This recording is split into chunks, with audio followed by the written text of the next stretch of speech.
দুনিয়াতে কেউ আপন হয় না।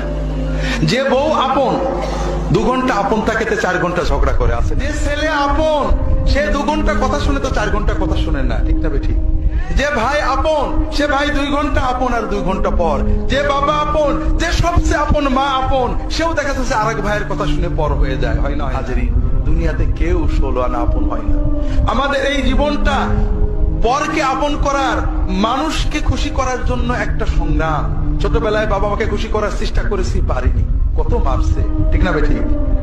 বড় হয়ে বান্ধবীদের বন্ধুদের খুশি করার চেষ্টা করছি, থাকেনি, ঠিক না? বিয়ে করে বউকে স্বামীকে খুশি করার চেষ্টা করেছি, 16 আনা কখনোই হয়নি। একজনই আছেন যাকে আপন করলে তিনি কখনো পর হন না। কে? আল্লাহকে আপন করতে পারলে সব সময় আল্লাহকে সাথে পাবেন। যদি আল্লাহকে আপন করে নিতে পারেন, আপনার বিপদে আপদে কষ্টে দুঃখে সব সময় মনে হবে আল্লাহ আপনার সাথেই রয়েছে। যে বেদনা কারোর কাছে বলা যায় না, বউয়ের কাছে বলা যায় না, মায়ের কাছে বলা যায় না, যে আনন্দে কাউকে শরীক করা যায় না, যদি আল্লাহকে আপন করতে পারেন সেই আনন্দে আল্লাহকে শরীক করতে পারবেন, সেই বেদনার কথা আল্লাহর কাছে বলে বুকটাকে হালকা করতে পারবেন।